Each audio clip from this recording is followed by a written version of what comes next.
Hey hi grilled vegetable with quinoa எப்படி செய்யுதுன்னு பார்க்கலாமா? ஹெல்த் பெனிஃபிட் அதிகம், நியூட்ரிஷனும் ரொம்ப அதிகம். ஸோ எப்படி செய்யுதுன்னு பார்க்கலாம் வாங்க.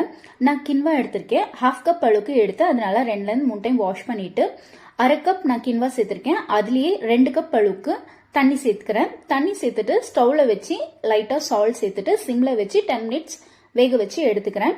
இப்போ பாருங்க கினோவா நல்லா வெந்து வந்திருக்கு. ஸோ எல்லாமே பாயில் ஆயிடுச்சு. ஆஃப் பண்ணிட்டு சைடில் வச்சிடலாம். இப்போ கிரில்டு வெஜிடபிள்ஸ் செய்ய போகிறோம். அதுக்கு உங்களுக்கு பிடிச்சமான வெஜிடபிள்ஸ் எதுவும் எந்தனமே யூஸ் பண்ணிக்கலாம். நான் இன்னைக்கு யூஸ் பண்ணுற வெஜிடபிள்ஸ்லாம் பார்த்தீங்கன்னா green zucchini, yellow zucchini, capsicum, mushroom, broccoli இதெல்லாமே தான் யூஸ் பண்ண போகிறேன். எல்லாமே பாதி பாதி எடுத்து எல்லாமே குட்டி குட்டி பீஸாக கட் பண்ணிக்கிறேன். ஃபர்ஸ்ட் கிரீன் சுக்னி கட் பண்ணிட்டேன். இப்போ எல்லோ சுக்னி அதே சைஸில் கட் பண்ணிட்டு இருக்கேன். நீங்கள் வெஜிடபிள்ஸ் கட் பண்ணும்போது எல்லாமே அதே சைஸில் இருக்கிற மாதிரி பார்த்துக்காங்க. இப்போ எல்லா வெஜிடபிள்ஸுமே கட் பண்ணி முடிச்சிட்டேன். ஃப்ரோசன் ஸ்வீட் கார்ன் 1/2 கப் எடுத்து அதுவும் பாயில் பண்ணி வச்சிருக்கேன். இப்போ இது எல்லாமே சைடில் இருக்கட்டும். டோஃபு 100 கிராம் எடுத்திருக்கேன். இது நல்லா வாஷ் பண்ணிட்டு குட்டி குட்டி பீஸாக கட் பண்ணிக்கலாம். டோஃபு கிரில்டு வெஜிடபிள்ல சேர்க்கறதுனால டேஸ்ட் ரொம்ப நல்லா இருக்கும் அண்ட் ஹெல்த் பெனிஃபிட்மே அதிகம். டோஃபு ஃப்ரை பண்ணுறதுக்கு முன்ன ஒரு பிளேட்ல 2 டீஸ்பூன் அளவுக்கு கார்ன்ஃபிளவர் சேர்த்துக்கிறேன். 1/2 டீஸ்பூன் சில்லி பவுடர் சேர்த்துக்கிறேன். பெப்பர் கொஞ்சமா சேர்த்து கட் பண்ணி வச்சிருக்கிற டோஃபுவை இதுல கோட்டிங் பண்ணிக்கலாம். இந்த மாதிரி கோட்டிங் பண்ணுறதுனால டோஃபு நல்லா கிறிஸ்பியா இருக்கும். டோஃபு கார்ன்ஃபிளவர்ல நல்லா மிக்ஸ் ஆகுற மாதிரி எல்லாமே நல்லா மிக்ஸ் பண்ணி எடுத்துக்கோங்க. டோஃபுக்கு பதில் நீங்க பன்னீர் கூட யூஸ் பண்ணலாம். இப்போ ஒரு பேன்ல 2 டீஸ்பூன் அளவுக்கு ஆலிவ் ஆயில் சேர்த்துக்கிறேன்.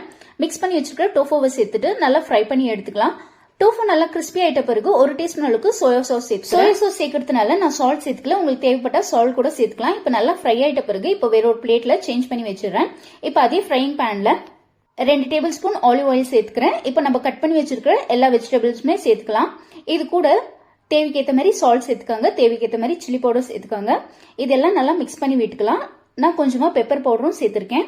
உங்களுக்கு விருப்பப்பட்ட சீசனிங் கூட சேர்த்துக்கலாம். நான் இட்டாலியன் சீசனிங் சேர்த்திருக்கேன். இது எல்லாமே சேர்த்து நல்லா மிக்ஸ் பண்ணிக்கலாம். இப்போ இது ஒரு 10 மினிட்ஸ் போல நல்லா ஃப்ரை ஆகி வரட்டும். இப்போ பாருங்க நல்லா ஃப்ரை ஆயிடுச்சு.